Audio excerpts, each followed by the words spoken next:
Because we're in like the mid-range damage, my mind is kind of going to go to the LTT beams. We can get one of the LTT beams, a short one, 175, Yeah.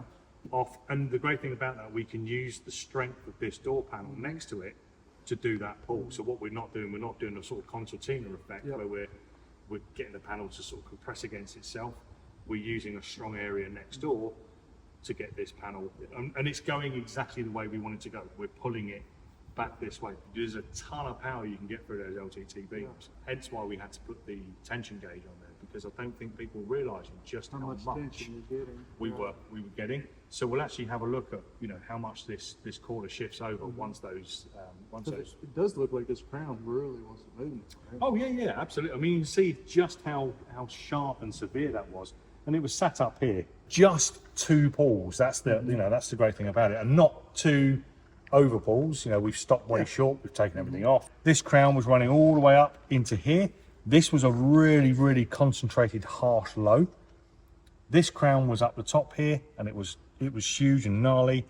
The panels were not lined up. We had a massive gap in there, and all this was a lot further in than what it is now. If someone came and looked at this piece of damage now, they'd go, "Oh, it's nothing. That's nothing." That's it's an easy repair.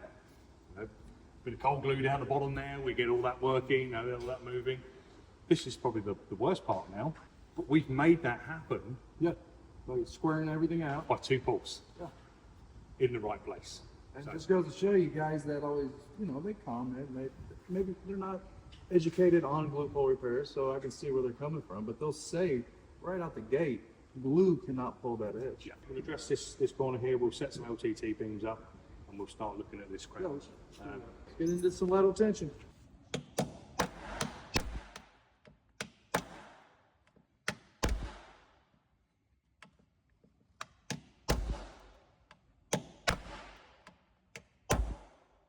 So it's just allowed us to feed that metal back in now, and actually we can see a bit more of this has lifted as well. So yeah, I've kind of done what we wanted it to do.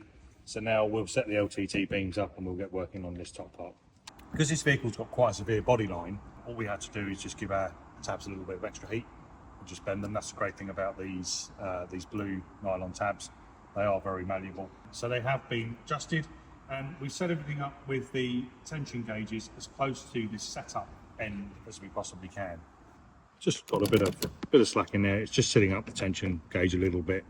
That one there sitting quite nicely. So what this enables us to do is, it's not to say we absolutely have to be like this, because obviously if I tweak that tension now, it's going to register almost 4 mil before anything starts to happen. Just gives us a reference point. So what I want to do is I want to read that as 4 mil. Now I can put 3 mil worth of tension in. So all I'm going to do is go to my 4 and then just wind it up a touch more until I get to the tension I want. And already you can see this crown, there's been quite a drastic movement on that already. And I'm going to do the 3 mil. You got 3 mil at that end, Danny? Yeah, I do. I got it to 3. Okay, so we're now at 3 mil both sides. This crown now It's pretty tight. is under tension, so we're now going to get our light hooked up and we're going to start knocking that crown down and allowing that metal to flow back into our body line. So our body line is now, where it's done like this, where we've tensioned it, what's happening is pulling out. As it pulls out, it pulls straight. Okay, so now we're just going to feed in the metal it needs to have in order to stay there. Whilst this was setting up, it's a little bit warm today in the workshop, so we do have our vortex cooler on there. This is quite simply a vortex plugged into an air line. Has a vortex going down the chamber here, but what it does, it expels hot air out of this end and colder air, more AC level cold air down here. So it just helps take that time waiting for this type of setup. I've decided to go with our new tip cover for that crown, because it's a nice big crown. These I found to be absolutely superb for knocking down. And then we have a range of new hammers. So we have our heavier steel hammers or our lighter aluminium and carbon hammers as well. I want to use a heavier steel hammerhead on this carbon shaft. Now we do have the same version in the aluminium. I just think, having that little bit of extra weight on there at this point is actually going to help me. It's not something I'm going to want to be whaling for hours on end. That's where I'd switch to the aluminium. But that's the great thing, I say, you get modularity of the hammer. It does allow you to do both, whichever way you want. Now I'm going to go for rubber to rubber, so the softer diameter. So they're going to work in unison with each other. And we're just going to start to lay that. Now, that is just moving so nicely.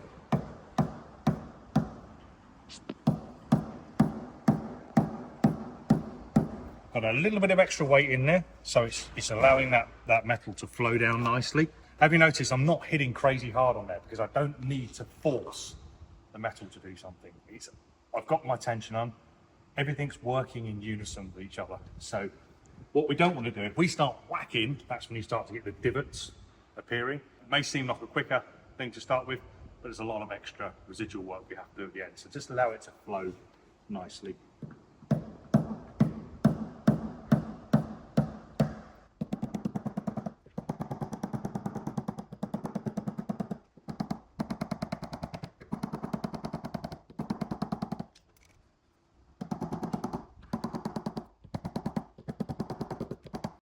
I'm now having to hit the knockdown that little bit harder.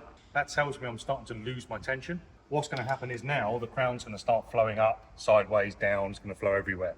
It's not going to go back to where I need it to go. That body line is almost perfectly flat now. Having the body line as pin straight as we possibly can helps us with our filler stage. Yeah, 100%. Yeah. Rebuilding a body It's really line. the most important part. So having that body line back rebuilt. If I was handing this to you for filler, I want to make sure this body line is build up filler on the body line. That's okay. absolutely no. Well, if we take a look at this dent, you know, this was quite severe. And Danny actually mentioned something earlier that he's always a little bit wary of pulling too hard in case this binds locks up. But as you can see, by working it the way we have done, we've pulled our body line, we've tensioned it, we've started knocking our crown down. We've done nothing. It's very soft. And then we've got a very, very soft dent in there. So now we're ready. If anything, it shows us how much metal flow we're actually creating because we're flowing that metal back into where it wants to be. Right? We're not, at no point have I been forcing things to do something he doesn't want to do. I'm not being aggressive. You know, a couple of pulls, a few taps here and there, bit of lateral tension, and we're looking really good. I'm not going to go any further with just knocking this crown.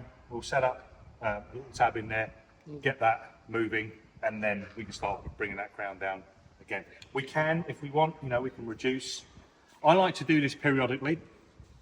When you leave lateral tension on, especially on the LTT beams, obviously you're putting the panel into a full state. You're stretching the panel. So every now and again, I just like to release the tension. Okay. Now we had, we got to think about movement. We were looking at, and this is the great thing about these indicators on the set. We had 4 mil before we started to hit tension.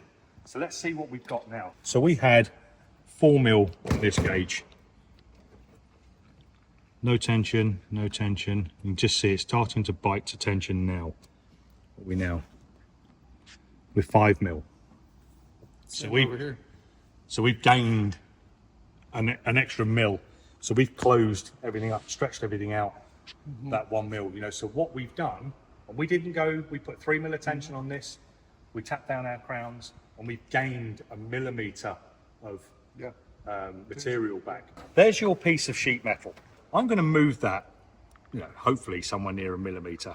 Tiniest bit of movement there, 1 mil. Look how much this is bowing. Yeah, this is what we're essentially creating on our panel surface. We either have to have it low and fill it, or we have to have it high and have a speed hump in it. But we're only actually moving this 1 mil. So that's a massively important thing to think about, just how much that sheet metal is concertina in. Right? So again, that's a real big thing for not going in there and, you know, whaling the thing and knocking it around to where it doesn't want to be. And once again, everything still looks soft.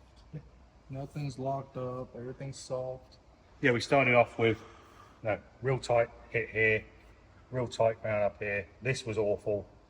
and now we're looking at nice soft damage, which we can get rectified really quick.